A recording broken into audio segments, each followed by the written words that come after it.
Well, the Corbin Redhounds will be kicking off to start tonight's football game. And the report that we have, everybody healthy for tonight? Yes, and that's a big plus for the Redhounds.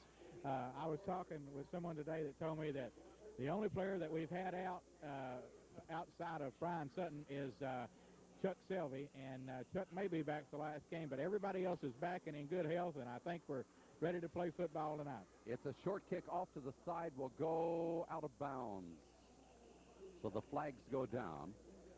Of course, Somerset has a couple of dangerous people back there, and John Perkins and Eric Jones. Tremendous amount of speed. I hesitate to say that they're any quicker than the group of people that we ran into from Austin East, but certainly they've got a tremendous amount of speed, and I think they'll probably want us to kick it off again because they can take advantage of these punts and kickoff returns with the excellent speed that they have. So a 5-yard penalty against Corbin will put the ball back at the 35-yard line. And more than likely, Somerset should come out of this with good field position. I don't think, Don, that we're going to kick the ball straight to one of their swift running backs. I got a feeling that kick was intentional when he was trying to kick it to the corner there, and he may come back with something similar to that. I'm afraid of the big play playing Somerset. We have John Perkins and Eric Jones now up to the 15-yard line.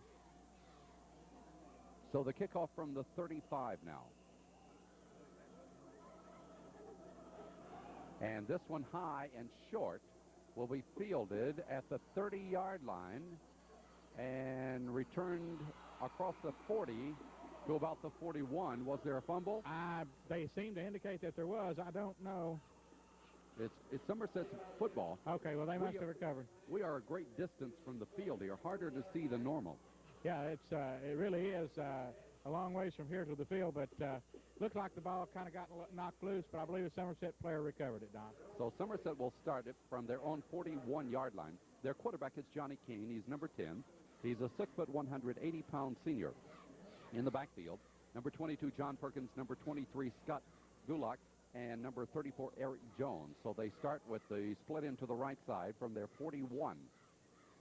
The first offensive play of our football game tonight. Kane deals to his tailback, and that will be number 34, Eric Jones, getting about 2 yards, maybe 3. Yeah, he came right through over the right tackle, and the stop was made by Ted Engel and Mervo Grigsby, as they seem to have diagnosed it fairly well, but he picked up about 3.5 yards. To the 44-yard line, a pickup of 3, second down and 7 for Somerset from there. This field is in beautiful condition. Not much of the grass worn off of it. Perhaps it's not used as much as Campbell Field is, but it's in great shape here tonight. From the 44, second and 7. The slot formation goes to the left side as Kane will fake the pitch. He's back to throw. He lofts one over. He's got his man. That is the split in Rob Newby, and Newby has taken it down inside Corbin territory, but a penalty marker has been dropped. Okay, now we'll have to pick up what the flag is, but I'll tell you this, they broke their receiver wide open out in the flats, and somebody missed coverage on it. Corey Reeves came over to make the stop, but I believe we're going to have it called back. That gain that would have taken it down near the Corbin 45-yard line, 42-yard line, will be called back. So a 14-yard pass play is wiped out.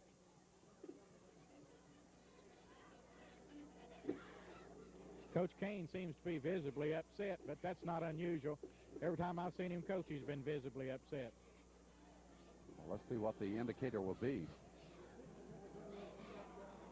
They have stepped off 15 yards. Offensive pass interference. Offensive pass interference. That might be why Newby got so open. Yeah, you know, you can set a pick on those short pass patterns. You can come across and set a pick on your linebacker and swing that back out into the flats and get them pretty wide open at times. And I'm sure Coach Kane knew what was going on there, but puts them in a very difficult third down and a long situation here. It's loss of down also, Don. Back to the 29-yard line. A 15-yard penalty will make it third down and a long, long way to go. The wide out to the right side for Kane this time, as Kane will deal to his fullback, and bursting through there and losing the football but staying with it up to the 41-yard line goes Eric Jones, and he almost slipped for a long one.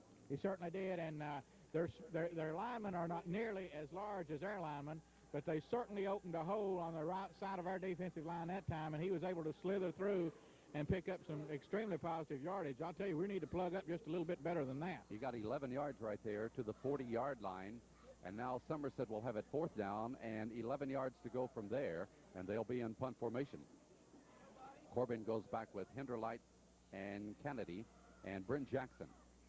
Plenty of time. Here's the kick out of there. It's a nice one, a floater downfield. Kennedy will watch it hit and roll, and it's going to hit dead right at the 20-yard line. Thank goodness for a soft field on. The grass seems to have pretty good stand on it, and that prevented it from rolling on further down through there. I'm not so sure we might not should have fair caught that ball and maybe saved 5-8 yards of roll that time. As it is, it's a 40-yard punt, which is extremely long for high school play. And Corbin will start their first offensive series now from their own 20-yard line. Number 15, Brian Gilmore, is the quarterback. Tony Hoover, number 28, is the upback. Then we have Grigsby in the backfield, along with Jackson. And it will be Darren Jackson, the ball carrier, and Darren just fighting his way for 5 yards to the 25. Darren's a good, strong inside ball carrier, Don, and he's got some good strength and runs well, keeps his knees high. The run that he had a couple of weeks ago where he shook off so many tacklers was reminiscent of the old Greg Taylor runs. He got 5 right there. 2nd down and 5 now for the Red Hounds on their second offensive play of this football game. With both ends in tight. We have a wing back to the right side. He counters to the left, and here he comes. That will be Grigsby. He's up to the 30. Grigsby 35. Grigsby 40, 41-yard line. It should be a late hit over there, but they didn't knocked call out it. of bounds. Yeah. Grigsby made a beautiful run, come back on the counter to the inside and broke to the outside around the end, and actually was driven out of bounds and hit late, Don. But there was no flag. He's up to the 40-yard line, a 15-yard run, and the first down of this football game. So Corbin, with a nice counter to Grigsby, gets the big gainer, and they're out to the 40-yard line. Wishbone set, and this time Jackson. Jackson reverses his direction and gets good yardage, 4 more up to the 44. Boy, I know one thing that Darren Jackson and Mervo Grigsby and some of these other backs are going to be glad about, and that's that Tony Hoover's back in there leading the direction up from his fullback position. He came through that time and made it possible for for Darren Jackson to pick up some positive yardage. We've got a flag here, and it's one of those get even calls, crackback block. Poor call. Well, it's seldom called on a short gainer like that. Oh, well, you know how you're going to crack back much into the middle of the line. That's all that is trying to appease Kane for the earlier call. Bad call. Well, that will take away the 4-yard gain. And the officials very slow right now in reacting to what they're going to do. Now, here's the step-off. I hope the officials don't try to be the decider of tonight's game and let these teams play. It's back to the 29. Well, certainly they've made 2 calls that have interrupted offensive movement on both ball clubs. Just kind of tacky beginning to this. They have penalized Corbin back to the 29, an 11-yard loss. It'll be 1st and 21. As the handoff is given to Kennedy, he may go. 45 midfield. He's down to the 40. Kennedy, he'll go easily. Nobody can get near Brent Kennedy. Number 7, he goes for a 71-yard touchdown. And on the left-hand side of the line, Don, he had a hole big enough to drive a truck through as he came roaring through, turn on his speed, and that's one time when Airspeed was able to take advantage of some of Somerset's lack of it. That certainly is nice to say, speed, and that's what we saw as he really burned them downfield. And Brent Kennedy has gone for 71 yards. Brent is a 5'10", 165-pound junior. Corbin going for the point after touchdown. Is that Rucker, I believe it is? Yes, Rucker kicking, and the kick, it is good. Wait a minute, a penalty back at the end line. Hold on. See where that penalty marker is down? It's dropped right at the end of the end zone. Be very difficult for it to be on the right. It's against Somerset. They had too many people on the field, I believe, or delay of game. All right. So we do have 7 minutes and 57 seconds to go in the opening period. With a timeout, the score is Corbin 7 and Somerset nothing.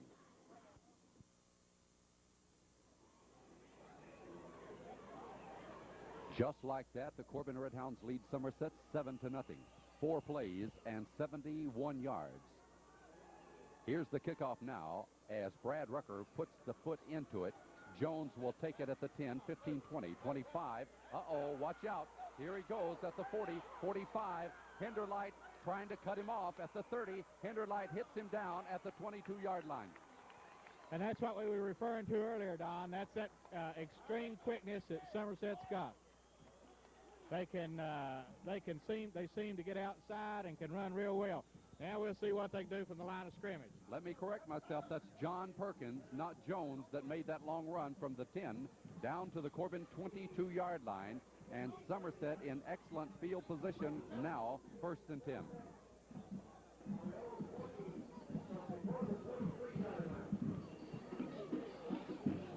A 58-yard kickoff return. Now Rob Newby, the split in goes to the left side. From the 22, John Kane, the quarterback, calls. He pitches. This is Jones. Jones cuts in at the 15. Jones at the 10. We have a touchdown for Somerset. 7-7, and if they kick this extra point, and I'll tell you what, this could be a high-scoring ball game. They got all that quickness and all that possibility of running it in from almost anywhere on the field. Very dangerous. Number 34, Eric Jones, outruns Corbin for 22 yards and a score. That one coming with 7:16 to go here in the opening period. Now the try for the point after touchdown by Scott Lynch. He was a great kicker last year. Let's see what he can do this year. He booms it up, and we have a tie ball game. Lynch was kicking them from 40, 45 yards in practice, Don, with regularity as they warmed up. So he's going to kick most of them well.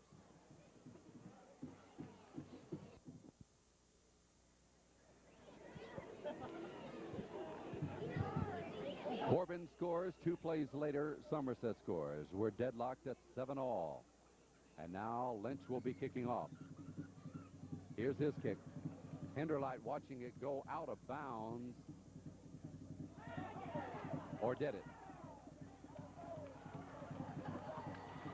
That hit that marker over there. What's the call?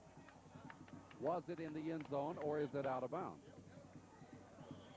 I don't know, Don, and I'm pretty sure that the referee doesn't. He's standing over there. He never made a decision anyway. Keep in mind, it's a live ball. If it goes out of bounds, we can penalize them 5. Yeah. It looked like it hit the end zone marker, Don, and knocked it over, and I would have to think that would come out to the 20-yard line, but it looks like it may have gone out of bounds before that. They're going to make them re-kick. Well, all we were waiting on was some kind of indication. We didn't get it, but now we're watching them move it back upfield. So apparently they'll have to kick it again. They put it at the 40. It should be back at the 35. Am I right? Yeah, this crew's having a very difficult time getting started, Don, and they're not doing a great deal to help the ball game. Oh.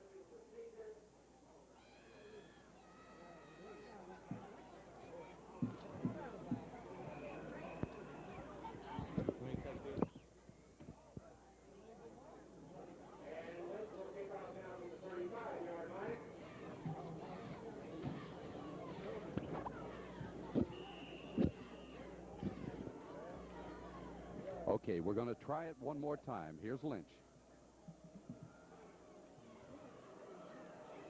And Hinderlight will catch it, pick it up at the 2. 5-10. Hinderlight 15. Hinderlight 20. 25. Nice return. Yeah, he never did pick up a full head of speed, but he picked his way very nicely as he got out across the 25-yard line, and that's about all you can ask for on a kickoff return when you've got that those swift defenders from Somerset coming down covering it. Well, we look at it this way. Our first offensive series started at the 20. Our second here at the 25, so we're 5 yards better off. It's going to be very interesting, Don. I think what we'd like is a good 3-yard and cloud of dust drive right now. It will be Grigsby wide out to the right side now. And this is Jackson. Jackson for maybe 2 to the 27. Not a big hole that time, and we're going to have to pick up more positive yardage than that if we're going to be able to generate a drive down the field against this bunch. They're fired up. They're ready to play tonight, maybe more so than I thought they would be. Well, they got their momentum back in a hurry with those 2 long runs. Now let's see if Corbin can crack it out of there as they have it 2nd down and 8 from the 27-yard line. The pitch will go to Kennedy. Good blocking around that corner. Kennedy falls in behind him and looks like he has enough for the 1st down across the 35. And, boy, that was student body right, Don. They pulled out to Tony Hoover leading the way, and the guards and the tackles coming from every place. And sure is tough on a cornerback when you've got all those people coming at you, and they were able to pick up the 1st down. Looks like Kennedy may be carrying the football quite a bit this evening. Well, he picked up 10 on that one. That goes with his 71 yards. So 2 carries tonight. He has 81 yards. Not a bad average. 1st down for Corbin at the 37-yard line.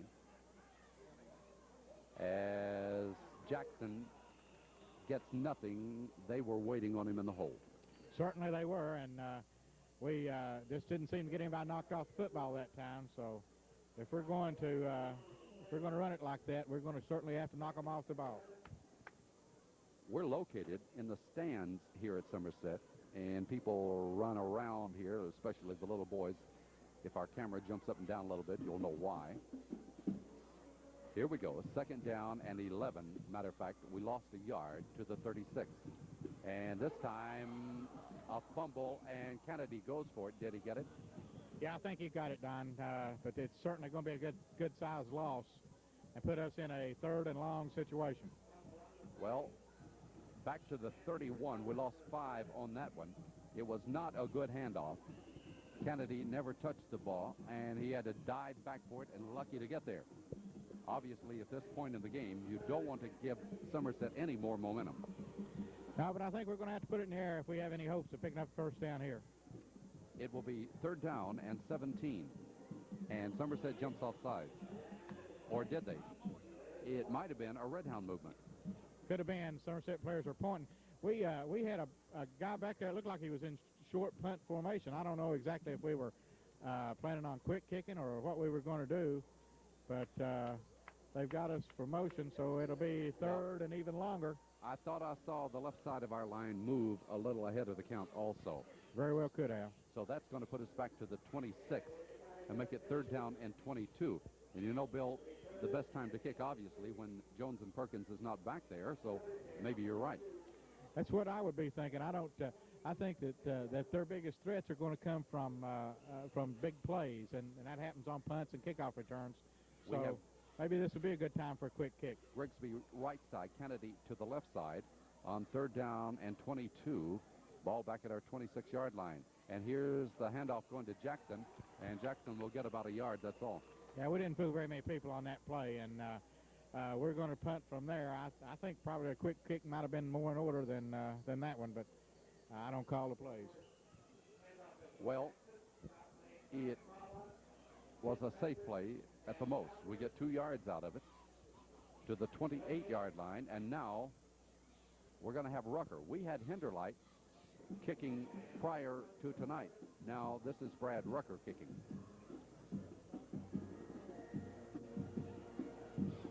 Good snap. Beautiful snap. Nice kick. High. It should have coverage as it will hit and bounce, but the problem is it bounces out of bounds before it can roll downfield. Yeah, not a very long kick, Don.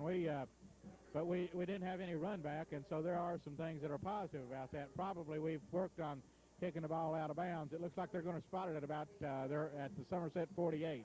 Well, that's only 24 yards, and that does set up Somerset with very good field position at their own 48-yard line. We need a good defensive series here, Don. It's almost a must right now, as Somerset will send their tight end Scott Lynch to the right side. Kane pitches back. This is Jones. Jones trying to get away from Engel. He slows him down. He pulls away. He gets 2 to the 50. Yeah, he made a real good effort that time to get a couple yards there. Really good effort because they were tugging at him and pulling at him, but must have been 4 or 5 people hit him before they got him down. Just over midfield into Corbin territory, a couple of yards on that play, and we saw the strength of Eric Jones, a 5'8", 185-pound senior, get the 2 yards. Now Jones will be the wide out to the left side.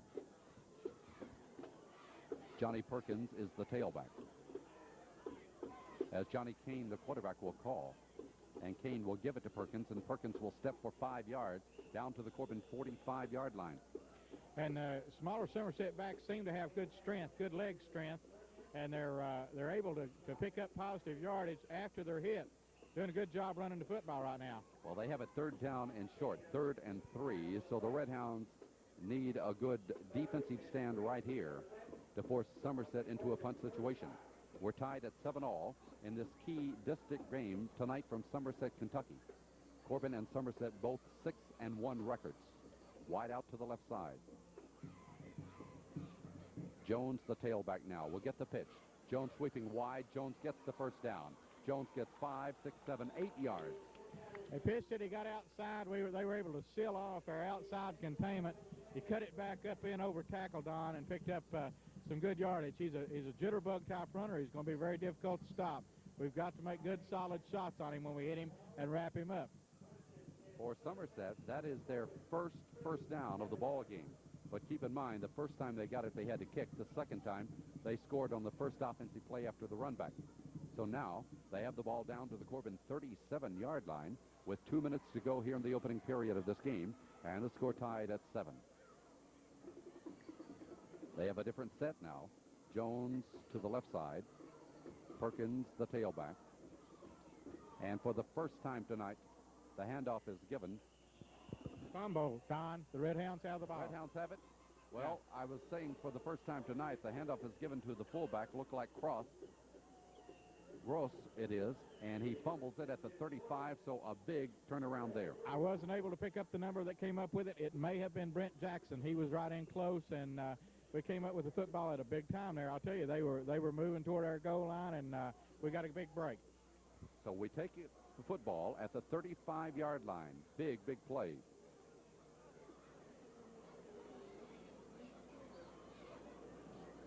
And this will be Jackson. Jackson butts heads, comes upfield about 5 yards. Counter play, run back to the right, Don, and Darian Jackson picked up some pretty good yardage on it. Most of it he earned on his own. There wasn't a whole lot of blocking in that particular play. Matter of fact, he got 4 to the 39-yard line. 2nd and 6 for Corbin from there. 1 minute now remaining in the first quarter. This game may settle down after a fast and furious start here tonight with each team getting long runs. Here's the 2nd down play. And the counter goes to Brent Jackson, and he will lose a couple of yards. Yeah, we've run the counter now about 3 or 4 times, and we were able to get the touchdown off that play. But this time they seem to be sitting in the hole waiting on it, and Brent didn't have much of an opportunity to get loose. He lost 2 yards back to the 37. So now we're in that 3rd and long situation again. It's going to be 3rd down and 8 for the first down. We have not gone to the air yet. We know we have potential in our air game. Let's see what happens here on 3rd and 8. However, both ends are in tight. But Gilmore back to throw. Oh, he has Grigsby wide open. He throws it to him. Does he get it? Yes, he made the catch, but if the ball had been thrown a little bit further out there, Mervo might have had a lot bigger gain than what he got. It might have been a touchdown. Yeah, it could very well have been. He was so wide open. He broke open from the line, and Gilmore laid the ball out just a little bit short. If he'd laid it out there maybe another 5, 6 yards, Grigsby would have been able to turn loose with it, I believe. As it is, it's a 12-yard pass play for Corbin's 3rd first down of the football game. So the Red Hounds get the big clutch play on 3rd down, and they're up to their 49. And that's the quarter. They tried to get the play off, however, not in time. And we've reached the end of the first quarter of this football game. After 1 quarter, the score is Corbin 7, Somerset 7, and we'll return in just a moment.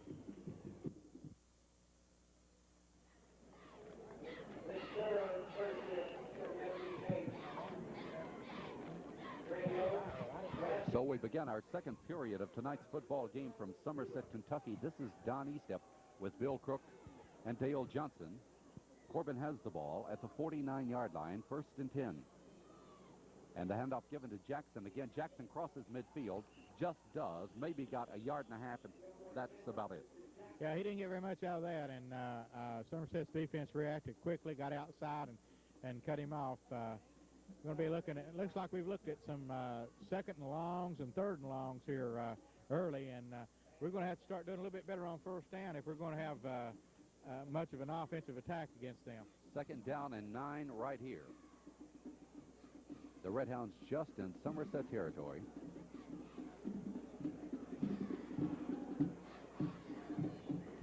And it's going to be Gilmore around in behind Engel. He tries to crawl forward for a couple, and that's about all. Yeah, it's real difficult for us to get outside on them, and of course Brian has been very successful with that run in the last game or two, but they've got some quickness that you don't see when you play Russell County or Wayne County, and it just makes it tougher for us to get outside like that. What we have again is a long third down situation. Third down and 7. The ball is at the Somerset 48-yard line. So Mervo Grigsby, who broke so open a moment ago, is the wide out to the right side.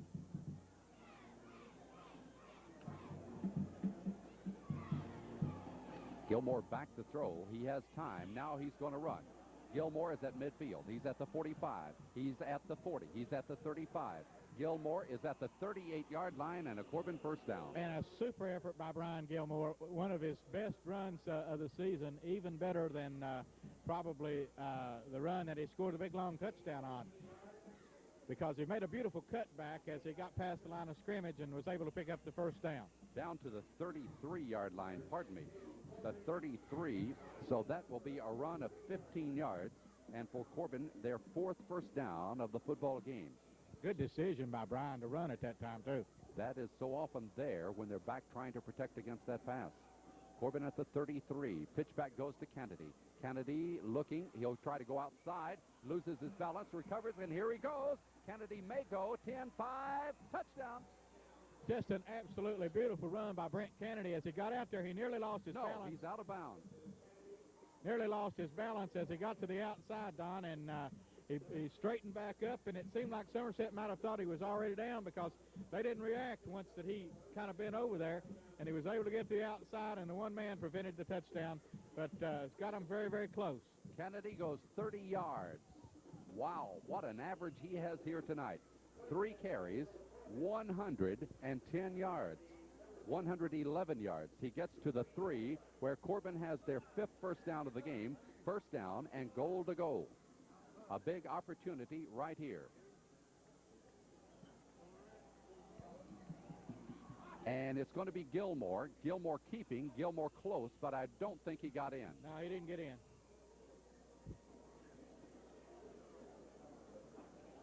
He got very close, though, Don, down about maybe the 1-yard line, so it's going to be second and very close, inside the 1. Well, it'll be second down and goal to goal, and you're right, it is inside the 1-yard line. Corbin threatening to go back on top. We have 9 minutes and 34 seconds remaining in the first half of the game. Right in the center of the field now. Brian Gilmore leads them out. He calls, he quarterback sneaks, and I think surely to goodness he's in. Surely, from here it looked good. Down there they didn't know. Yeah. Now they finally recognize the touchdown. Very slow reacting. You know, I don't. It was in so obviously, and we're 350 yards away, I believe. I don't know. Gilmore scores. Where that crew's from, but it's something, isn't it? They're going to be sure. 9-12 remaining in the first half. Corbin goes ahead now by 13-7, and Brad Rucker will be attempting the point after touchdown. Hinderlight holding. The kick is up, and the kick is good again. We have another timeout. Timeout on the score. Corbin 14, Somerset 7.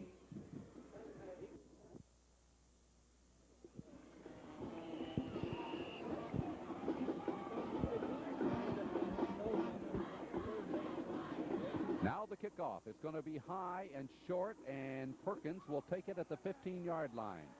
Now they'll close in on him and take him down at the 30-yard line. Much better than a moment ago. It certainly was. It was better coverage. Perkins chose to go to the middle this time, which really was not an advantage to him because of his quickness and speed. Had he got to the outside, he might have been able to do better, but they covered that kick just a little bit better than they did the first one by about 5 miles. So now, Somerset takes the ball at their own 30-yard line, trailing by 14-7. They will have their wideout, Scott Lynch, to the right side. The quarterback is Johnny Kane.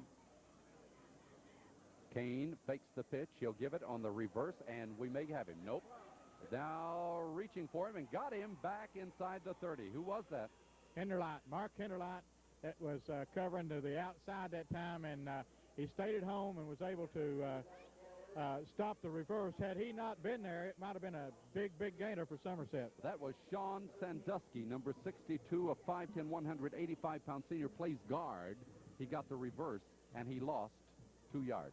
Yeah, Sandusky was the man that caught Lettington last year from behind, the only one that I saw that did a feat like that. So evidently they've got a good bit of faith in his speed. Payback time as Hinderlight gets him back at the 28. 2nd down and 12 now. And Kane to throw. Kane will hit. Oh, what a hit. That's got to be Hinderlight. No, it's Ted Engel. Oh, my goodness. Wow. Whew, what a hit. He goes into Scott Gulak and really buries him back at the 25. He sure did. Somerset was trying to set a screen pass to the left-hand side, and they just covered it really all over it, and Engel got out there and made a real good hit. Muscle beginning to show here tonight for the Red Hounds.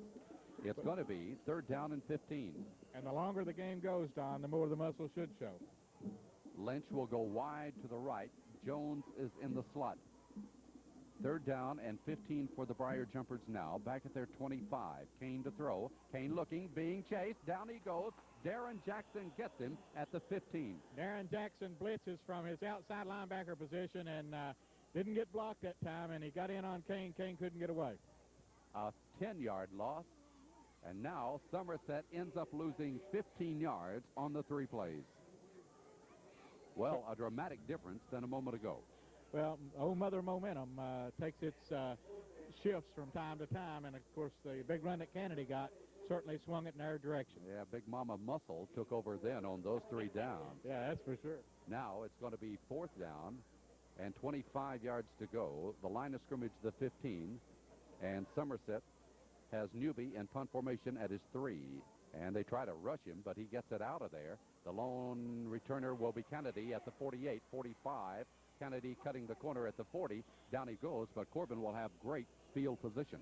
They certainly will, and once again, probably the fastest kid on their team is Kennedy, and he was able to get to the sidelines, but they were covering it very well and forced him out of bounds at their own 40. A kick of 33 yards, a return of 8, and Corbin has it 1st and 10 at the Somerset 40-yard line.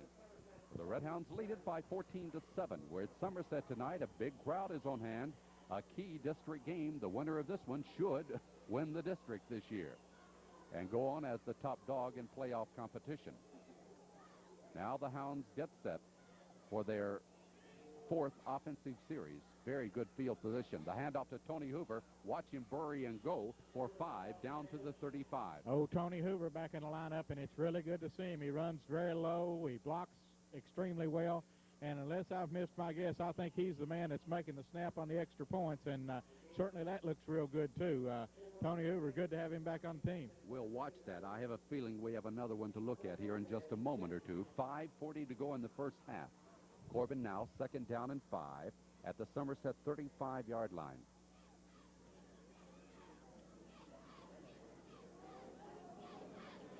Gilmore losing the ball. Who will get it?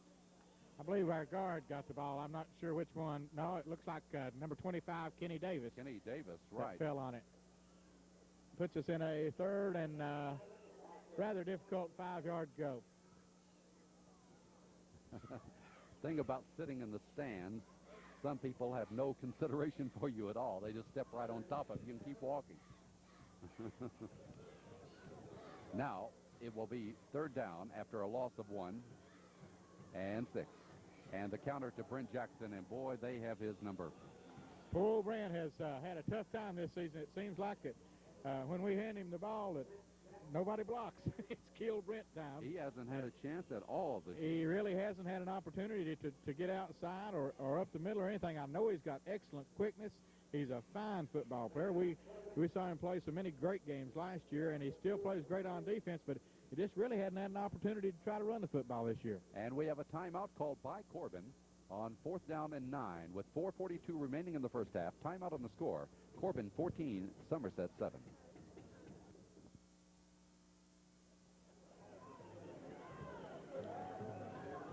Going to play here for field position and try to drive them back deep. The ball at their 39, and Corbin in punt formation with Rucker standing at the 48-yard line. Yeah, but I don't think Somerset's convinced that we're going to punt the football. They don't have anybody back, and I'm not too convinced either. Well, it came on one hop. Hoover was out of the lineup. Here's the kick going to hit and roll at the 20, 10. Get down there, Hounds. Inside the 5, down to the 3-yard line. Excellent punt. Excellent decision by Coach Adams to back them up on defense and make them play perhaps a little more conservatively than they would if they were out in the middle of the field. And certainly the way we've been playing defense, this has got to be a big bonus for us to try to jam them up back down on their goal line. That's 33 yards on that punt right there, rolling dead at the 3-yard line where Somerset will take over. But location was better than length on that one. So Somerset will send Scott Lynch wide to the right side. The tailback is Eric Jones. The quarterback is Johnny Kane. Kane gives to Jones, and watch him. He may burst through. Hinderlight will get him up at the 15. That's what we have to be on the alert for all the time, because they have the ability to score from anywhere on the field.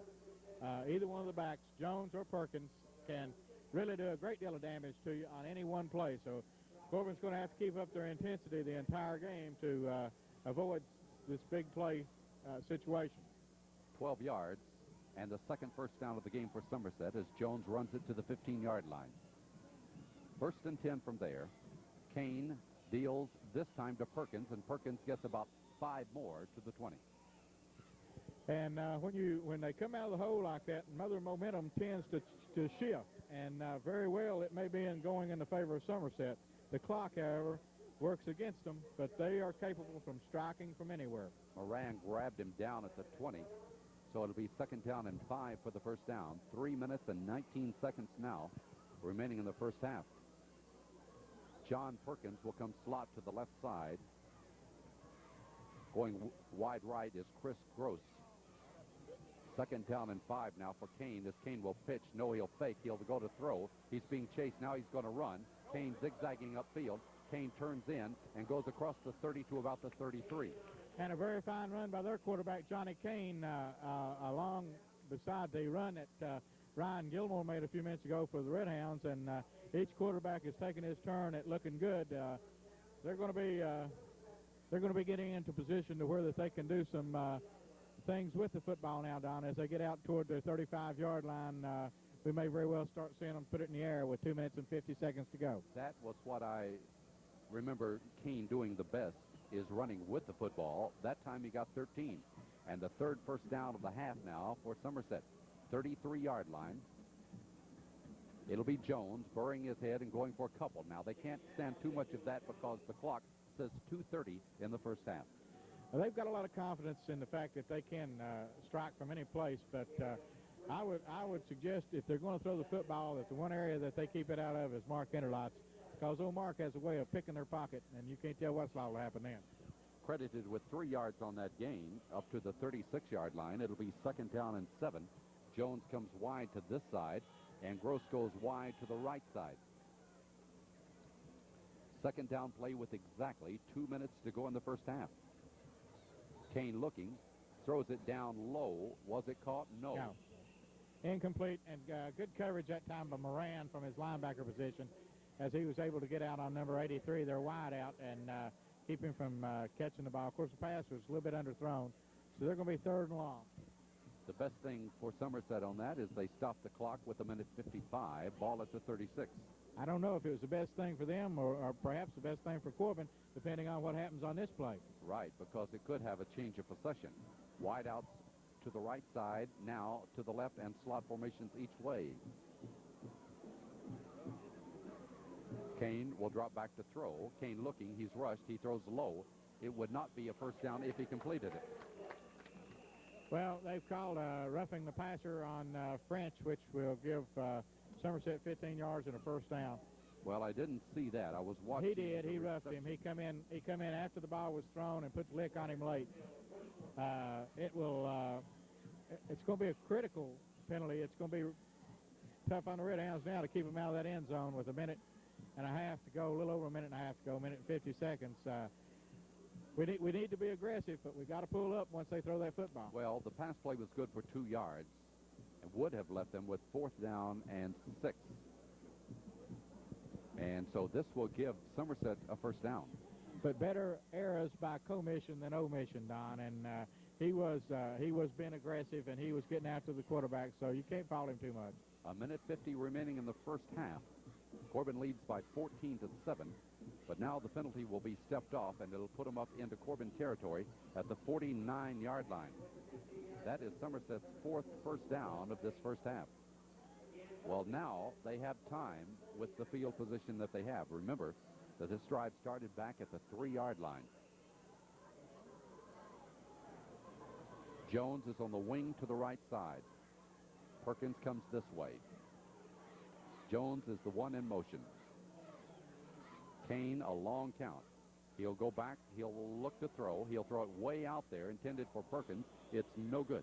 And, you know, there was excellent pass coverage on the back as Ted Engel was out there and was wide on his coverage. And we seem to have everybody covered on that play. And they don't seem to be willing to throw the ball downfield. I don't know if perhaps Kane's not that accurate of a long thrower, but they seem to be content to throw the short passes, the screens, or the out in the flat passes. It's going to be interesting to see if they're going to throw it downfield here. A minute 35 in the half. Lynch wide right. In the slot again is Jones. 2nd down and 10 from the Corbin 49-yard line. Kane back to throw, reversing, and Jackson's all over him. He ducked him, but the second man through gets him. Jonathan Wales, and Jonathan come from his nose guard position. Jonathan's got extremely good quickness. It's tough for most of the backs to get away from him as he came through there, and believe me, that was a big, big defensive effort by Jonathan Wales. Jackson put the heat on him. It's a 10-yard loss. Now it will be 3rd down and 20 for Somerset with a minute and 7 seconds and the clock running.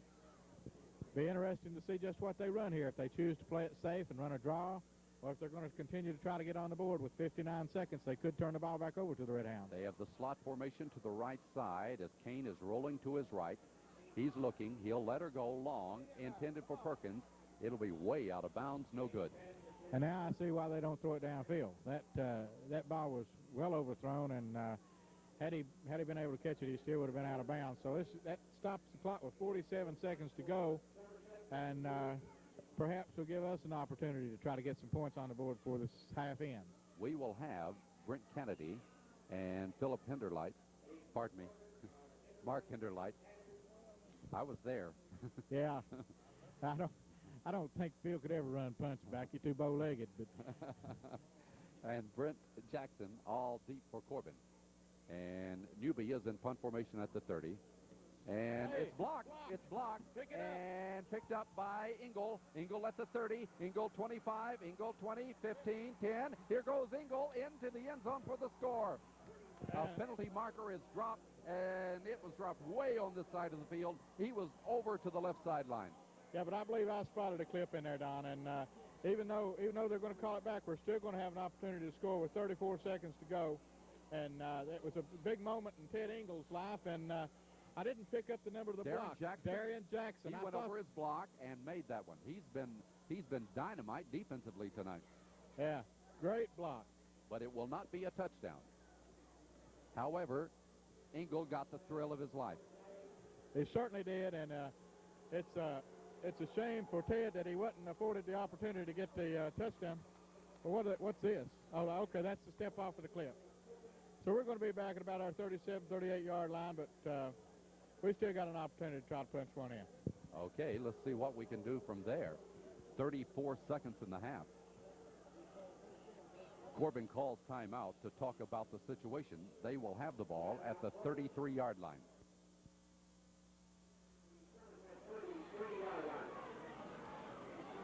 So it's going to be Grigsby to the right side, Kennedy to the left side. Corbin 1st and 10 at the 33 of Somerset. Look for Reeves across the middle. Way back there, it's a screen, and there's Reeves, but he won't go anywhere. Well, he just, it didn't ever develop very well. They kind of hung around the middle and looked for it, and we've used one of our timeouts here. I thought that it was, I thought it was a great play. As you heard, I called it too.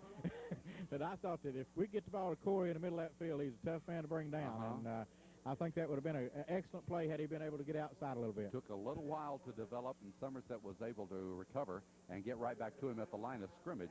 Just maybe a half-yard loss on that. It'll be 2nd down, a little over 10 yards to go. Now, 24 seconds remaining in the first half. I think, Bill, this has been one of the most entertaining high school games I've seen this year. It certainly has. There's been a lot of exciting plays. Both teams have been very competitive. It's Somerset's quickness against our strength, basically, and so far we've been able to keep them from getting more than one big play. 3 wideouts to the left side. Grigsby, Kennedy, and Jackson. That's Darren Jackson. The one set back is Davis behind Gilmore. So, a little different situation on a set than we've seen this year. I wouldn't be surprised if we saw a little draw play here, maybe.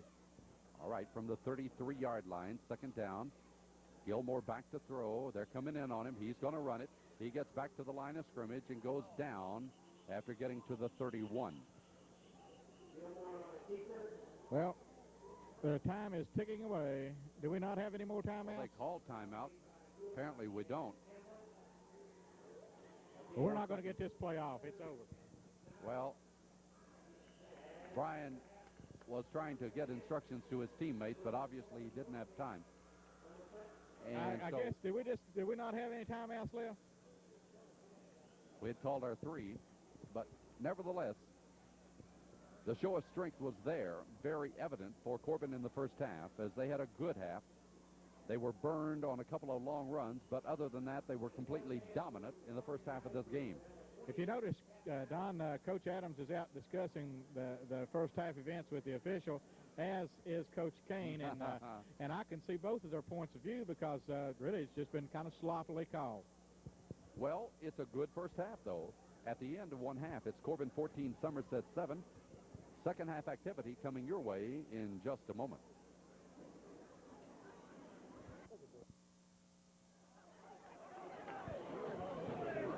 The Corbin Red Hound Marching Band. I'll tell you, people walk all over top of you.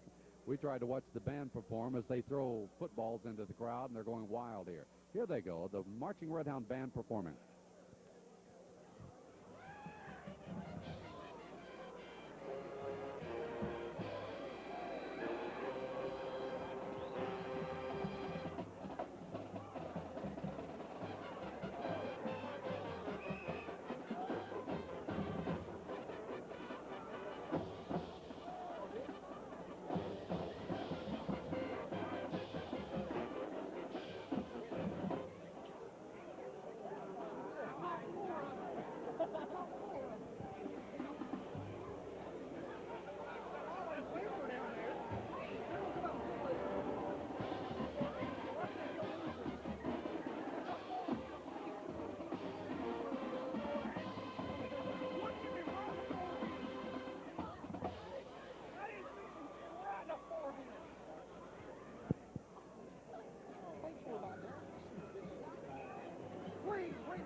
That's excellent. The Corbin Redhound Marching Band, that's the first time we've had a chance to be showing you from the front side this year, because at Campbell Field, of course, we're on the other side of the football field to where they perform. As they continue here with Corbin leading by 14-7.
Corbin Marching Band performing here at halftime from Somerset, Kentucky. This is Don Estep with Dale Johnson and Bill Crook.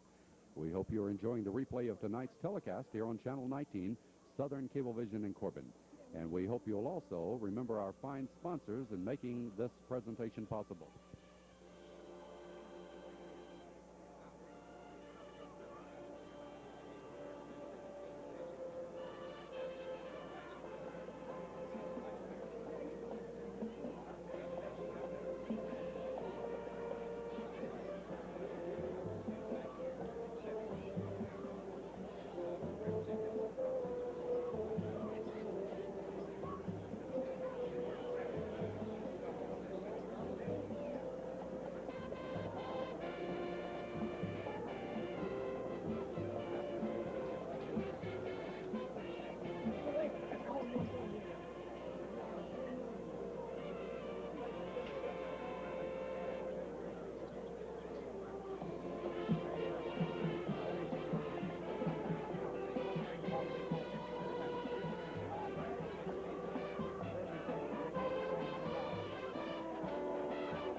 Now you know why they win those awards. That's the Corbin Marching Band. We hope you've enjoyed their halftime performance here from Somerset tonight.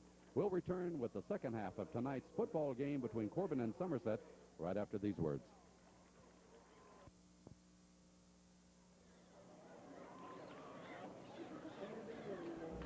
Ready to begin our second half here tonight from Somerset, Kentucky. Don East up with Bill Crook and Dale Johnson. It will be Lynch kicking off to Corbin to start the second half. Deep will be Brent Jackson, Mark Hinderlight, and Brent Kennedy. Corbin leading by a score of 14-7. Here comes Lynch. And the kick will be straight downfield. Backing up at the 6-yard line will be Jackson. He's at the 10-15. Around that corner to the 20 and squirting free for a couple of 3 more yards to about the 24. And a nice effort by Brent as he got outside containment there, but seemed to be stopped up and stuff, but he broke back to the inside and was brought down. Looks like there's a flag on the play, Don. Penalty marker right where he was tackled, it appears. I'd just soon see a second half that would be a little more penalty-free than what it was the first half. Let them play a little football and forget all that flag throwing. Too often we forget, I think, when visitors come our way, but the gentleman here with Somerset High School came over at halftime and told us we were very welcome in their press box. It's a new facility here. On a night like tonight, we prefer to be out here in the stands, but the gesture was very nice. Yeah, I've noticed that the last 3 weeks when it came a thunderstorm that we were not afforded that facility anyplace else. Looks like we got a personal foul, Don. It might have been a late hit or whatever, but they're going to march off 15 yards here. Well, that's to our advantage. It's against Somerset, and it will bring the ball up to just shy of the 39-yard line, where Corbin will start their second half offensive series. So 12 seconds deep now in this third period of our football game, as Corbin has it 1st and 10. The handoff is given to Jackson. Jackson hopping across the 40 to the 41, got 2. Yeah, a very tough 2 yards. He didn't get a whole lot of blocking. He kind of got out there and pushed his way forward for a couple of yards, and good gang tackling, good pursuit on behalf of the Somerset defense, and I think they're going to play very hard again this half. We're going to have to put some points on the board if we're going to be able to win this one. So Gilmore with Grigsby coming to the left side. Well, he's at an end position right now, not lined up in the backfield. And Gilmore will give it to Jackson again, another yard. Yeah, Brian made an excellent effort at being able to hand the football off because he was going down and he kind of handed it off as he was going down. They were able to pick up maybe a couple yards. The ball will be spotted just over the 42, and Corbin has it 3rd down and 7. They were in that 3rd down and long situation many times in the first half. Yeah, it seems like we haven't got a lot done on our first 2 plays, and we've been able to come out of it very well. We'll see what we do this time. A long pitch to Jackson. He will go nowhere. Back to the line of scrimmage. That's Brent Jackson. That's Brent Jackson, and that's about what Brent's been able to see almost every time he's carried the football this year. As soon as the ball gets in his hands, there's about 8 enemy pursuers right on top of him, and very little opportunity for him to be able to do anything. Punting situation. Nothing at all to fool Somerset on our first offensive series. The Jacksons try to gain. They fail to get more than 3 yards, and it's 4th and 7. And Brad Rucker is in punt formation, standing back at his 28. A low snap this time. He has time. He gets it out of there off the side of his foot. Won't go very far.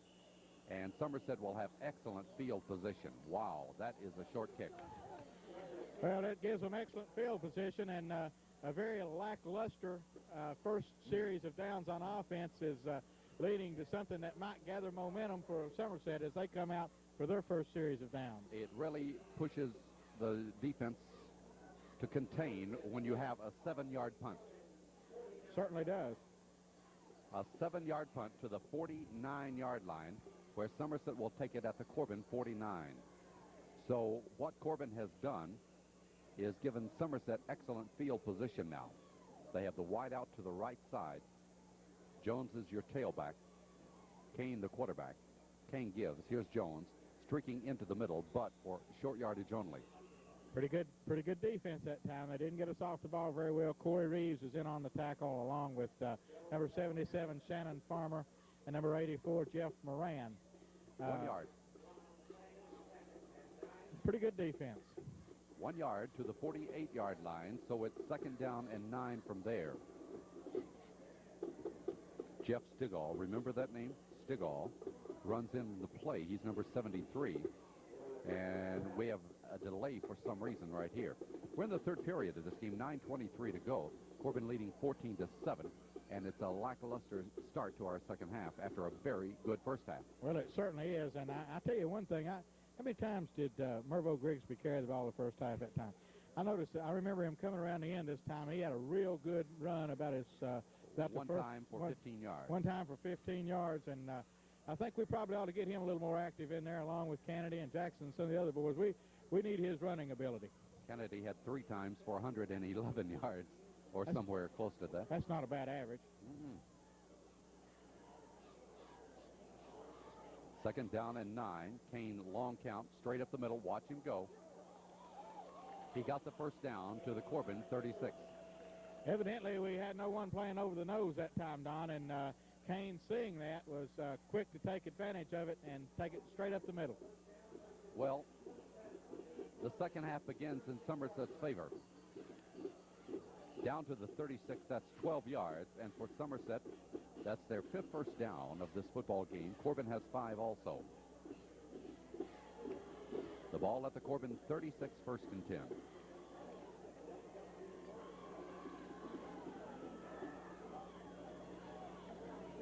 First man through, Kane will give it now to the fullback, Scott Gullick.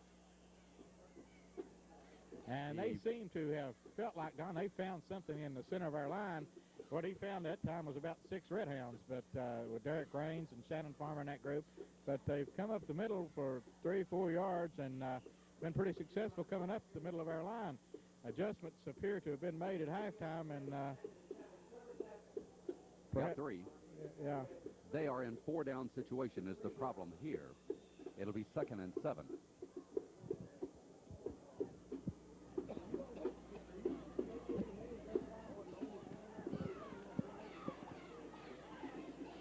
Somerset taking a lot of time to get to the line of scrimmage. There they go, up the middle again, and Jones may break it. There he goes.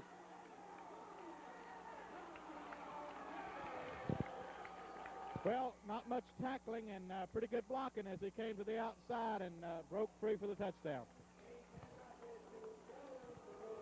Corbin comes out very flat offensively and defensively to start our second half. And Jones runs 33 yards for the score. And with 7:31 to go in the 3rd period, Somerset has a chance to tie. And these are the things that are very critical. Your first series on offense in the second half, your first series on defense in the second half, and certainly ours are not very becoming. And a critical timeout by Corbin here on an extra point try. Timeout with the score, Corbin 14, Somerset 13.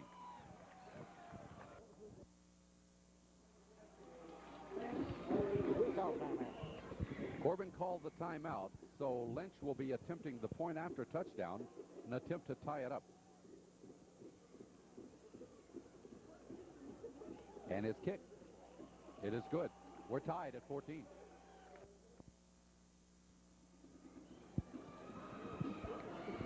Well, we dominated them in the first half, but because of their breakaway ability, they can score so quickly, and they've tied it up now. Corbin's going to have to get into gear here because Somerset apparently came out of the dressing room with the momentum. That one hopefully goes out of bounds. It does. Well, Don, it's during your halftime that your adjustments are made and your motivation is established with your ball club, and how you come out for the second half is very critical, and particularly, in our situation where we've only got a 1-touchdown lead and with their ability to strike from anywhere, it's important that we play intense at all times because we're never really safe, and we just didn't come out looking like we were going to play very intensely this first 3, 4, 5 minutes. Well, let's see what happens now because that will cost them 5 yards. Could develop in giving Corbin a better field position. Now you have Hinderlight on one side and Brent Kennedy on the other and Brent Jackson in the middle. On the kickoff from Lynch.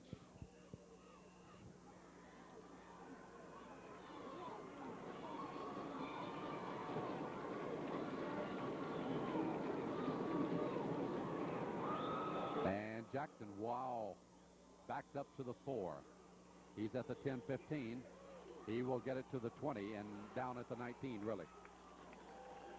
Well, not really good field position considering they were kicking from 5 yards deeper than normal. But in their kicker, Scott Lynch, they have a very excellent kicker, and he was able to kick it awfully deep and pin us up back to about our 20. Well, at the 19 will be the deepest that we've had the ball in our territory.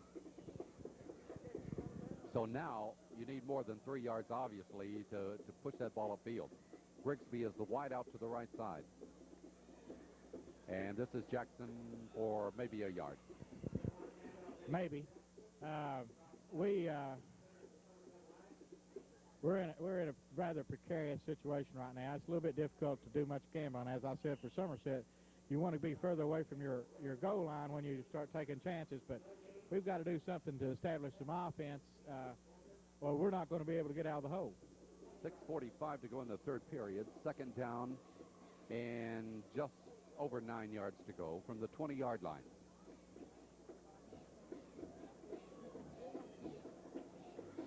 And they're going to try a pass. Gilmore throws it over the middle into the ground, no good.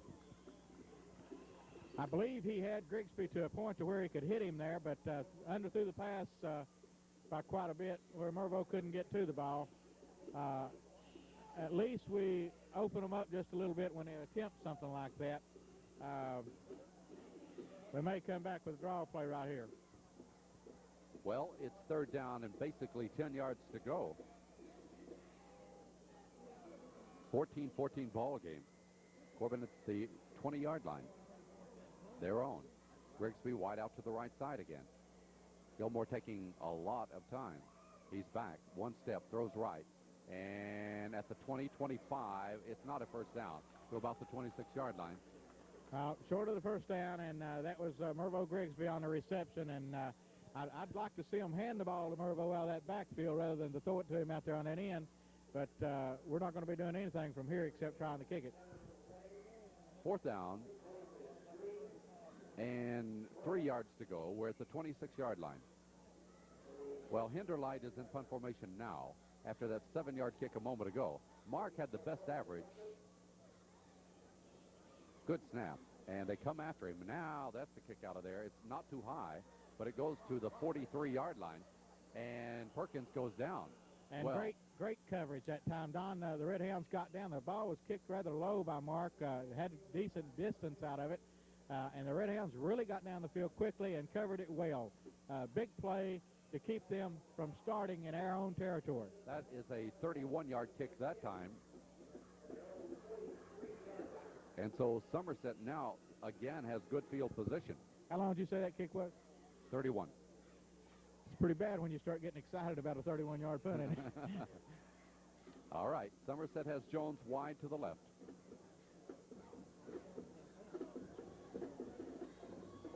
And that's Perkins. Trips up as he's going across the line of scrimmage.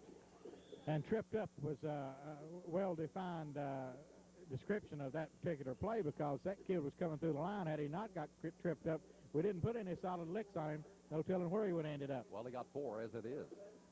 Second down and 6 for Somerset. They have owned the third period thus far. They've been able to climb back in it and tie it at 14. 5 minutes to go.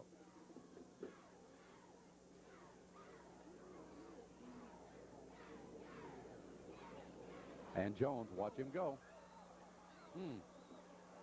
Down to the Corbin 41.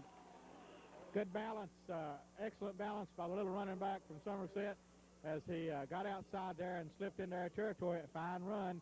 We're not doing a great deal of good tackling right now, and they're kind of slithering through. They're not putting that much of a block on us. They're more or less screening us, and he's shaking the tacklers off as he goes. He got 12 yards right there to the Corbin. Well, they marked it at the 42, so give him 11 yards on the gain and the 6th first down of the game for Somerset. But they're pushing Corbin backwards right now.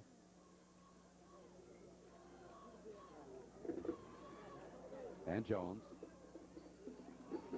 But considering Corbin getting 1 and 2 yards, Jones is getting at least minimum of 4 and 5. Yeah, they must be doing a fairly decent job on our line because You know, they look like they're not getting anything, and you look up and they've got 6 yards. He got 4 right there. Second down and 6 just inside the Corbin 38-yard line. So Somerset approaches 4-down territory again.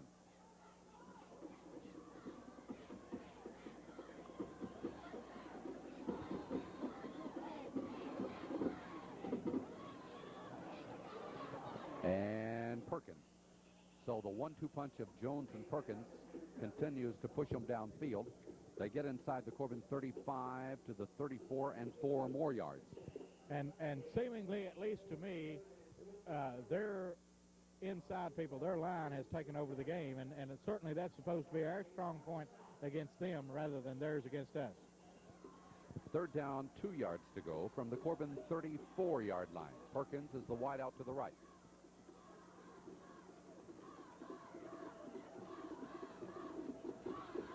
And that's Jones for a first down.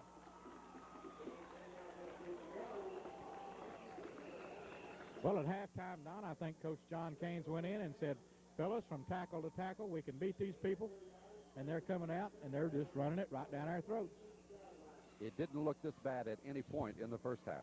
It's looking bad now. Jones got 6, and Somerset 7th first down. So the Briar Jumpers' halftime has really paid off. Jones will be the wideout to the left side. You wouldn't think they'd try anything other than what they've been doing, perhaps Perkins this time. But they do. Kane will keep it. And Kane gets 3 to the 25. And that's just a little bit of his brother, Coach Ron Kane, coming out, in that once you've got something going, be sure you change it. That is one of the shortest gains so far for them. But they have it at the Corbin 25 now, second down and 7. Remember, Lynch can boot it a long way. They're almost in his field goal territory now. On the back of the eye this time is Jones. Long count Kane. Jones gets the ball. He got 3, he got 4, he got 5, and maybe 6. He may be just a little bit short of the first down. It's going to be very close. But the way they're moving the football, they're not having any difficulty picking up short yardage. It appears they're doing things so calculated now that unless something dramatically different happens here, Corbin is in trouble. And we have a timeout called on an injured player for Corbin. It looks like Jonathan Wells went down there. 1:39 to go in the third period. Timeout on the score. Corbin 14 and Somerset 14.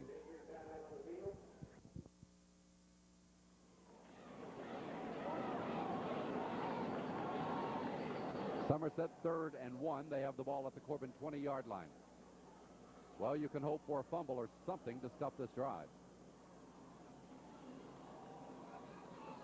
But as long as they give it to Jones, they'll get 5 and maybe more. They do, about 8 or 9. We're doing probably the worst job of tackling, Don, that I've seen in a long time. When a guy goes through the middle of the line and everybody on the team hits him and he's still going 8, 9 yards, I mean, I know the kid's a good football player, but he's not an All-American. Well, what was in the water in their dressing room? Wow. 8 yards down to the Corbin 12-yard line and another Somerset first down. They're 8th. They've had half of their first downs here in this third quarter. At the 12, 1st and 10. I would give it to Jones. Let's see what they do. They give it to Jones. Jones at the 10, 5, 4, 1.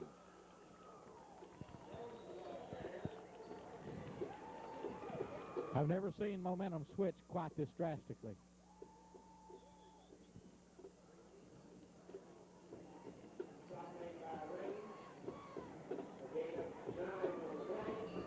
Corbin has 4 yards rushing and 6 yards passing the second half. And Somerset now on their second consecutive drive that has taken it deep into Corbin territory. A 10-yard run that time to the 2-yard line by Jones. They got it at the 49 of Corbin, and they took it in for the score on a 33-yard run by Jones. Now they got it at their 43. They marched to the Corbin 2. It's just shy of a first down. The way they're moving the football, Don, it's just amazing that we can't shut them down. They're not doing anything different. They're just continually running it into our line. The only thing different they did is one time let Kane, the quarterback, pull the ball out and try to get around the end, but we haven't stopped anything at this point. Somerset has rushed for 104 yards this second half, and they're threatening to score at the 2-yard line, second down and less than a yard to go. 45 seconds in the quarter.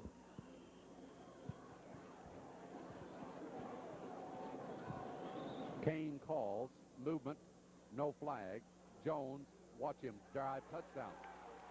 He was hit in the backfield, but you got to hand it to that young man, number 34. He was not to be denied. He certainly was hit.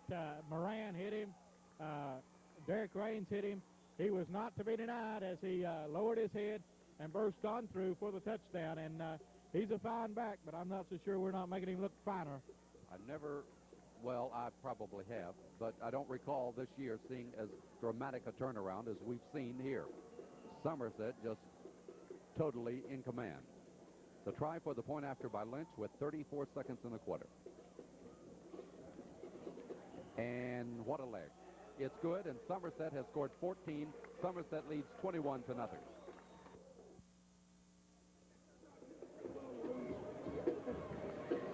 Lynch kicking off. And he kicks it to Brent Jackson. He's had a workout there. He's at the 6, 10, 15, and 18. So Brent has not been able to get it back upfield tonight. No, he hasn't. We keep giving it the effort, though, and it looks like we're going to get a lot of practice. We're at the 19 again.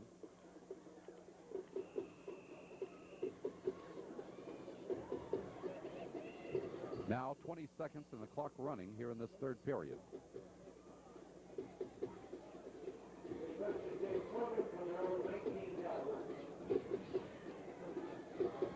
Taking plenty of time. And the pitch goes to Grigsby, and Grigsby gets 2 yards to the 21.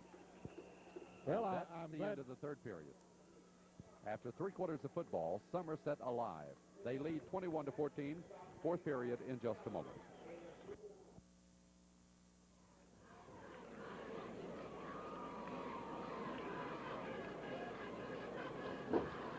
Something different has to happen here. The Hounds have had nothing in the second half. 6 yards rushing, 6 yards passing. We're in the fourth quarter.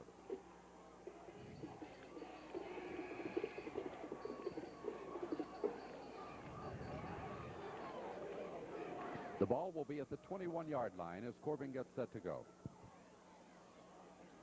The Hound fans across the way sitting stunned at what has happened on this turnaround.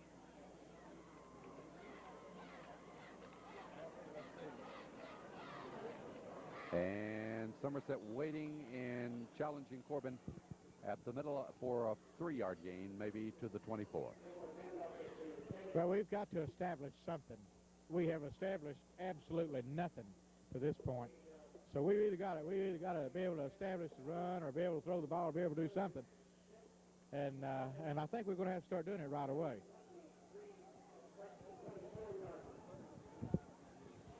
It'll be Grigsby coming to the right side. And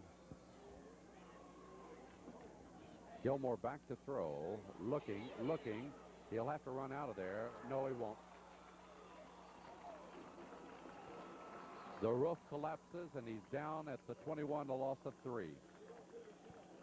Looks like Gilmore may be down. Yep. That looks like what the situation is.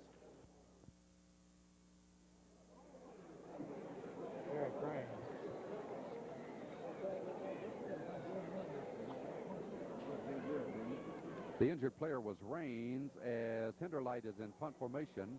A very high one, fair catch called for, and taken at the Corbin 44-yard line.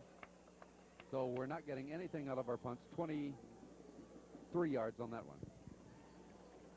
Well, even more important, we're not getting anything, period. We're not getting any offense, any defense, and certainly this has turned into a very disturbing situation here in the second half. Somerset has the ball at the Corbin 44-yard line. One more touchdown or one more score of any kind will be very difficult to overcome the way Corbin's offense is going the second half. And Perkins just rams it right at him for 4. This is our problem, Don. They're taking our weapon. They're taking the controlled offense, and they're using it to their favor, and they're doing it very efficiently as they're knocking us off the line of scrimmage, 3, 4, 6 yards, and the longer it takes them to score. Kane, a long, long count. Maybe delay of game. I think both quarterbacks are taking an extra long amount of time in getting a snap here tonight. It seems that way. You know, Don, I spoke with a few Somerset fans over here before this game began, and they honestly didn't feel very comfortable about this game. They all felt that that perhaps they were the team that should be the underdog, and I tended to agree with them. I'm just really astonished at this. 5-yard penalty for delay of game puts the ball back to the 46-yard line. Somerset has it now. Second down and 11 for the first down.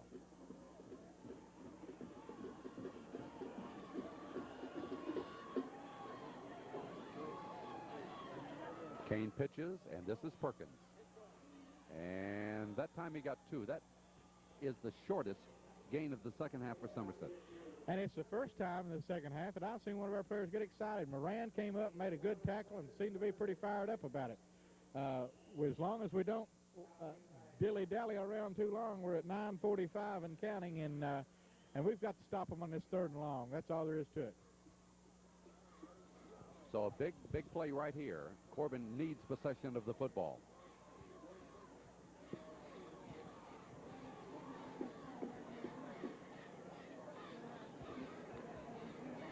Kane back to throw. Kane looking, racing. Kane in trouble.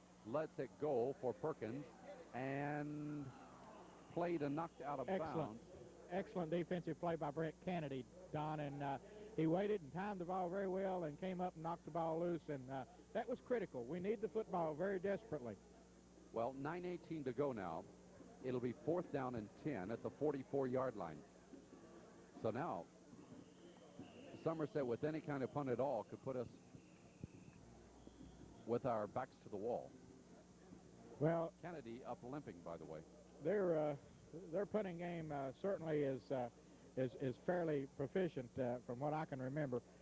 Looks like Kennedy may be coming out of the game. Kennedy needs to come out of the game. He says he wants out. Well, he's trying to get attention. Now he's going to the sideline. Kennedy is out, and Corbin has to use a timeout. Well, it's good time for it. So we have 9:18 to go. Or did we have a timeout? The PA announcer said timeout. Apparently not. So it's going to be Brent Jackson back. Single safety. And Brent, let's see if you can turn one upfield this time. He's standing at the 15. As Rob Newby is in punt formation. They blocked one earlier tonight, but he gets this one out of here. And that one will roll deep. Corbin, well, will be very deep. At about the 2. We have a timeout now with 9:05 to go. The score, Somerset 21, Corbin 14. We'll be right back.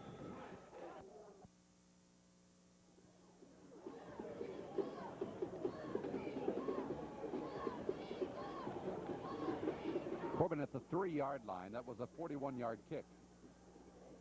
And I'm looking, and that's Gilmore. He breaks it out, and he loses the ball.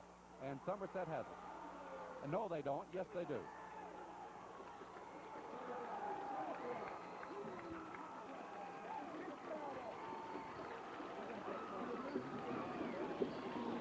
Big play by Somerset, Don. Well, they're right back with the football with 8:39 to go. It looked like a good breakaway, and the ball did break away, unfortunately. Yeah, Brian made a fairly good run with it. It's hard to keep from coughing it up sometimes when you get hit from angles that you're not expecting. And Certainly it was a difficult time for that to happen for us. Somerset with the ball at the Corbin 27-yard line.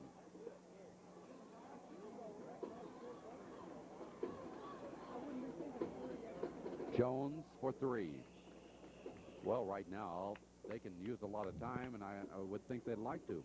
And certainly they're capable of it. They've shown us that they're capable of running it from tackle to tackle, and if I were their coach, I don't think that I'd do anything else right now. They're down to 8 minutes to go, and they're able to pick up 3, 4, 5 yards a pop, so I would stay right with it. I assume that he will.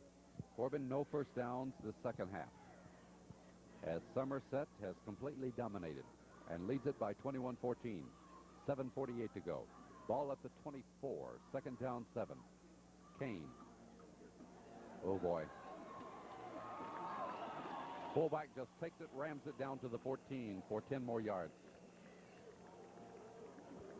Certainly has been a turnabout the second half. Chris Gross, number 45. Somerset now has 9 first downs.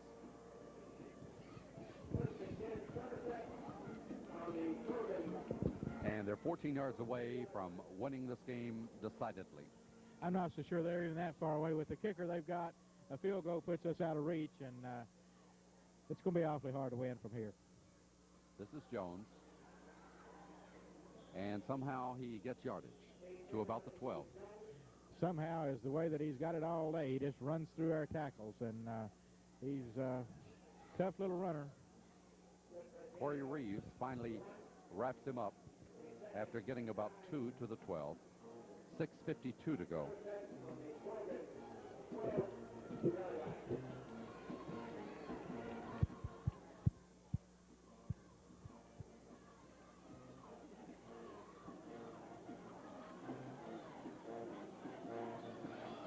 And hit at the 10. He goes down at the 8. That's Jones again. Or is it? Yep. So 4 more yards, and the clock runs at 6:20. The possibility of holding them is not real great, but if we are able to hold them with it, would at least force a field goal attempt from there.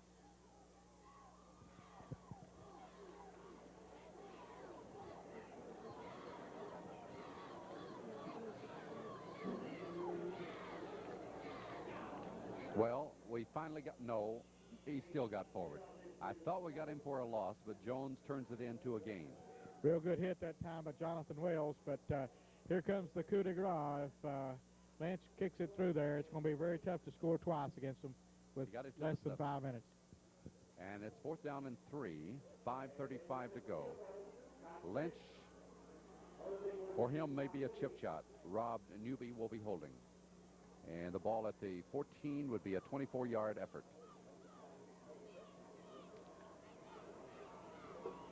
And did they get it? No, he got it through. And Somerset leads it by 10 at 24-14.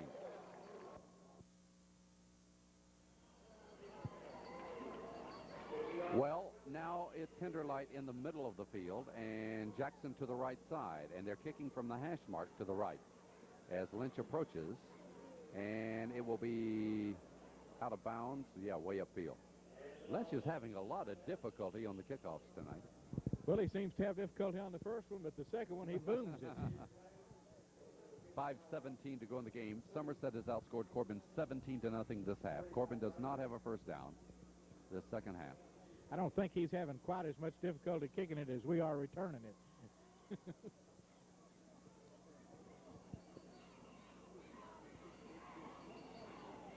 And the Briar Jumpers, having defeated Corbin in the playoffs last year, will go one up on them this year. Although Corbin was given the forfeit, it's still really a loss. Would be 5-2, but officially 6-1 now. But that would make the actuality of a 5-3 record right now.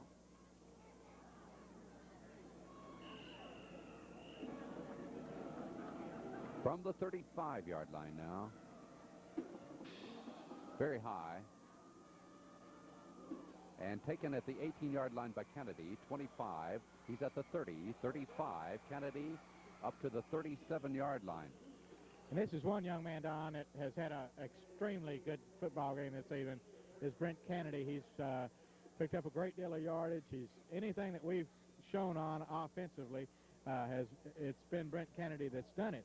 And I think we have some other possibilities that can show just as well as Brent, but we just haven't exploited them to this point. Well, he hasn't touched the ball in the second half, but he gained over 100 yards in the first half, as now Grigsby will be to the right side with the split in to the right side in Corey Reeves. First and 10 from the 37-yard line. Clock is a big factor now. Gilmore shoots it down. Reeves wide open. Reeves turns upfield at the 45. He's at midfield. Reeves comes down to the 45 and out of bounds at about the 43. Well, with gainers like that, we might have a chance. Well, it's hard for Corey to catch it if you don't throw it to him, and that's the first time that he's had an opportunity to catch one other than that screen pass in the first half, and he's a big gun, and we ought to shoot him. 18 yards, and Corbin's 6th first down of the ball game. First of the second half. 4:38 to go at the Somerset 45-yard line.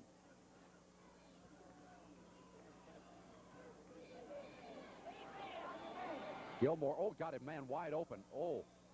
Overthrew him. That was Brent Kennedy streaking down the sidelines, and he didn't quite streak quick enough to catch that football that Brian threw, but he had gotten into the clear, and had he caught it, it would have been a very quick touchdown, something that we need desperately. Got to have a quick touchdown here. Corbin led at halftime 14-7.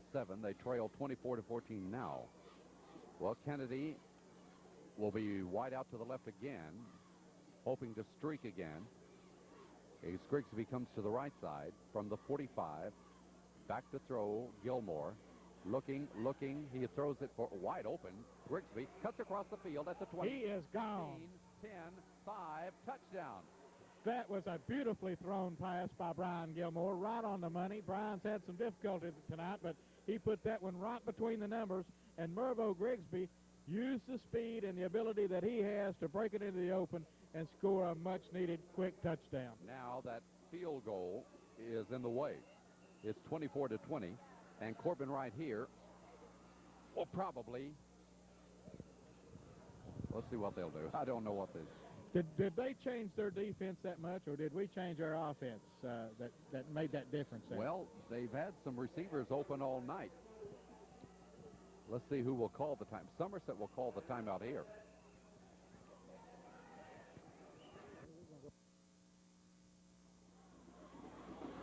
Last year, Corbin beat Somerset by 2 first. They beat us by 2 second time.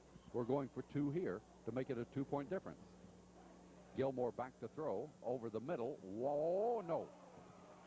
So 2 and 2 last year makes 4 this year. It's 24-20. Hounds ain't out of it if they can get the ball. Doesn't make a great deal of difference, Don. We needed to score. We're probably going to need to score a touchdown to win this football game anyway. And I know Coach Adams, what he had in mind was that if we were able to get that 2, we could possibly win with a field goal. But we still basically are in about the same situation we would have been. We're not a real good field goal kicking team, so at least from here, we still got to score a touchdown to win. And are we a good onside kicking team? I think it may come into play. I don't think we'll do that this early. I don't really believe we'll do that this early. Well, Somerset has been able to control the ball here tonight. Only 4:22 to go. It took us only the 2 big plays on the board. After all that frustration of the entire second half. What concerns me is kicking the ball to their fleet-footed backs. Anything could happen on this play. Now, Rucker has it teed at the 40. No indication of onside. Yeah, there is. There is. Big hop. We could get it. Nope. Get yes, the we ball. can. It's Corbin's ball. At the 49-yard line, it bounces back, and Kennedy goes and gets it. What a swing and change in events right here. We've got an opportunity to take it down the field and punch another one in, and that was... No, Bill, let me correct myself. That's Jonathan Wells that has recovered that fumble for Corbin. Jonathan Wells gets in on top of the football. Seemed like it took longer than that, didn't it? Well, it only took a couple of seconds for that other score when Corbin went 63 yards in the 2 plays. Now, they need to go only 51 yards. The clock's running. The crowd is coming to life. The handoff to Grigsby. Grigsby comes across midfield. Grigsby digging. Watch him dig. He almost got 10 yards. Oh, I'll tell you what. You think he's not running hard? That kid is really after it here, and this is what we need. We need the pickup. He got the big touchdown reception, and he comes out with a big run to start this drive. We've got a little more. We can be just a hair more patient than we were before, but we need to get a touchdown in there. He got 8 yards to the 43-yard line of Somerset, but we can't take too much time because that clock says 3:30. Here's the handoff straight ahead. Corbin first down. May go. It's Kennedy. Yes, he will. He's down that sideline. 20, 10, 5, touchdown. Oh, my goodness. What a turn of events. Touchdown, Kennedy. No flags? Please, no flags. Wow. We sat here for almost the entire second half watching Somerset run it down our throats, and then in 4 plays, we go ahead. Did we start this game by saying that Somerset was the big play team and we were the grind-em-out team? And what in the world got reversed? Kennedy goes 43 yards. He went 71 yards earlier tonight. Kennedy touches the ball for the first time the second half, 43. The first time in the first half he touched it, 71. We might ought to give it to him twice next game. And the first time. He wasn't in the open then. As you'll notice, he had to pull away from the defender. Oh, yeah, I'll tell you what, there was a spark that was ignited there, and it really helped a great deal. We're going to go for 2, it looks like here, Don. We definitely need 2 here. Okay. With 3:23 to go. Corbin needs 2 here to put it out of distance of their field goal kicker, but they're going for 1. Well, we could play for a tie that way in case they got close enough. That's not all a bad idea, because I think right now with momentum in our favor that if it were to go to overtime, we would at least have a better shot. The kick is up off to the left. It is no good. That could be critical.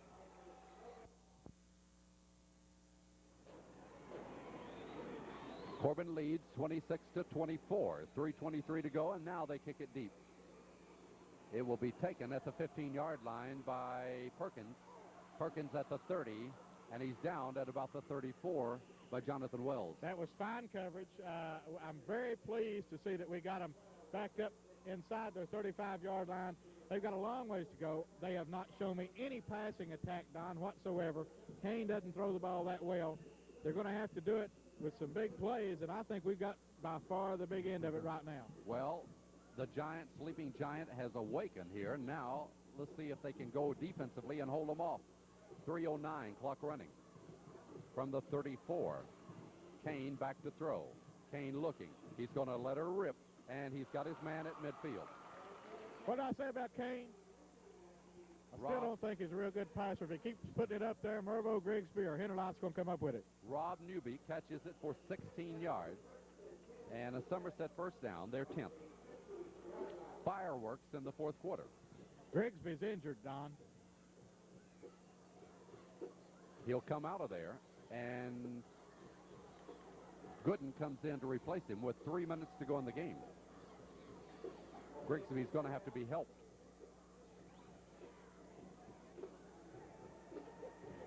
Corbin has used 4 plays in the 4th quarter to take the lead. Maybe we should let them go ahead and score, Don, and so we can get the ball back quicker. I'll tell you, I'd given up almost. You had given up completely. Tell it like it is. But the likes of Kennedy has turned it around. Here we go from midfield. Running is Kane. He'll let her rip. Interception. Oh. He caught it. He's out of bounds. Perkins is out of bounds at about the Corbin 12. I thought it was going to be intercepted. Kennedy went for it, couldn't get it. 2 minutes and 49 seconds. Save us some time. We'll need 30 seconds to score again. Well, a field goal can beat us, and they're in field goal territory. Yeah, but he looked just a little bit shaky last time. I think we got his number this time if he tries that.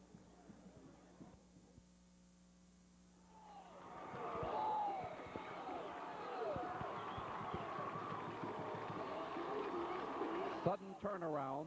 Somerset down to the 12, 1st and 10.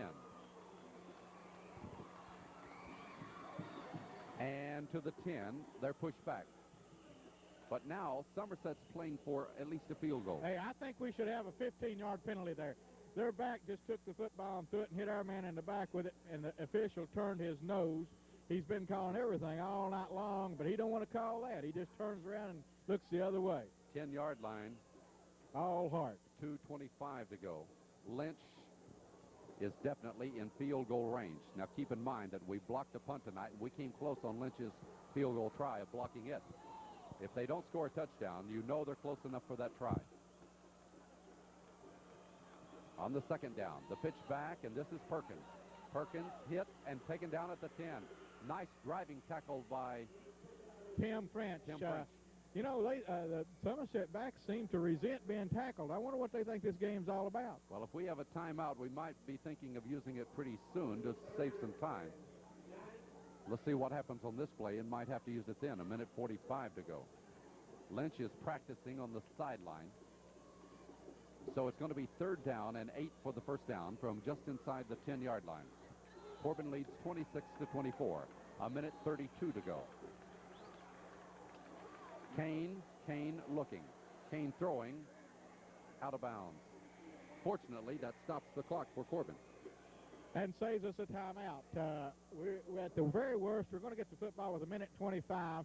But I got a feeling on Friday the 13th, it's kind of tough for a kid to come in there and kick a field goal with 1:25 to win a ball game by 1 point. You're a hoping and a wishing. Oh, no, I'm just a thinking. 1:25 to go. And Somerset will call timeout, and the game may be on the line right here.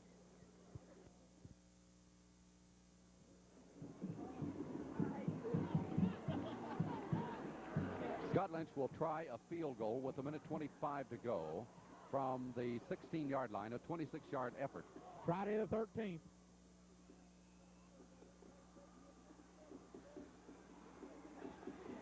Blocked! It's blocked! It's blocked by Hinderlight! It's blocked! And the ball is out of bounds to Corbin up near the 40-yard line. Do you love Mark Hinderlight? I'm telling you, this kid has played with heart all year. He deserves that as much as anybody, and I'm telling you, I am tickled to death. Such a poor thing to happen to that poor old boy on Friday the 13th. Look at him. They lift him up in the air and congratulate him. That play by Mark Hinderlight with the clock never starting. It's got 2 seconds on all that. What a player and what a world of heart. Well, what do you say? Corbin dominated the first half and came out in the second half in a coma. And then all of a sudden 4 plays and took the lead, and now they have to run out 1:23. Oh, yes, it is, Johnson. It's over. Kill that clock. Yeah. And Gilmore will fall on it. Corbin last year beat Somerset by 2 the first game. The second game, Somerset beat Corbin by 2. Here tonight, Corbin may win by 2. Well, we knew that all the time. Back when it was 24-20, you know, we knew it had to be a 2-point deficit, and I couldn't see Corbin getting a safety, so. The problem is we don't want history to repeat itself.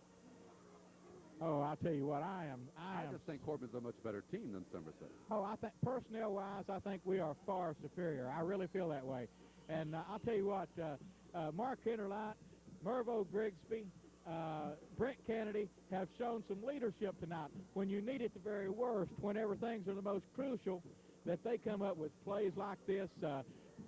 Brian Gilmore has had a tough game, but when the money was on the line, he hits Grigsby right between the numbers, and Mervo breaks it and goes all the way. I'll tell you what, I think we may have learned something tonight. I think we may have learned a little bit more about our offensive capacity. Well, it was Grigsby that took it down deep, and it's Kennedy that scored that 2 long touchdowns, and Hinderlight that made that big block. And we'll run out the clock now. 40 seconds to go. They took a 5-yard penalty there. I think we ought to take them all out. They're going to keep starting the clock after it's over. Well, I know you have to be delighted, but if you're like me, you were speechless in that third quarter when Somerset just came out and owned it. Certainly they did. I was stunned. But I admire the courage and the heart of this young Red Hound Ball Club as they came back to pull off an extremely big victory. And they have pulled off that victory. Well, officially now, Corbin will be 7-1, and Somerset is 6-2. And there they come. And what a happy Red Hound contingent. Look at this across the way. Don't you just love it?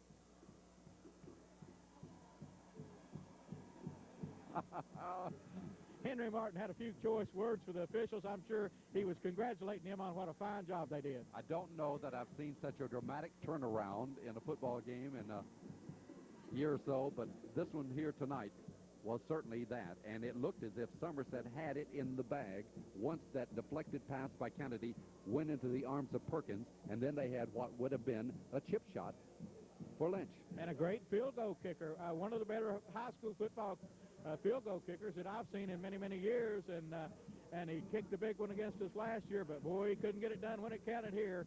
Big Mark Hinterlock come bursting through there and slammed it to the ground. Well, we hope you've enjoyed it. Thank you for joining us for the replay. Donnie Stipp with Bill Crook and Dale Johnson, as we'll continue next week at home against Kaywood. Again, our final score tonight was Corbin 26 and Somerset 24. Good night, everybody. What a game. What a game.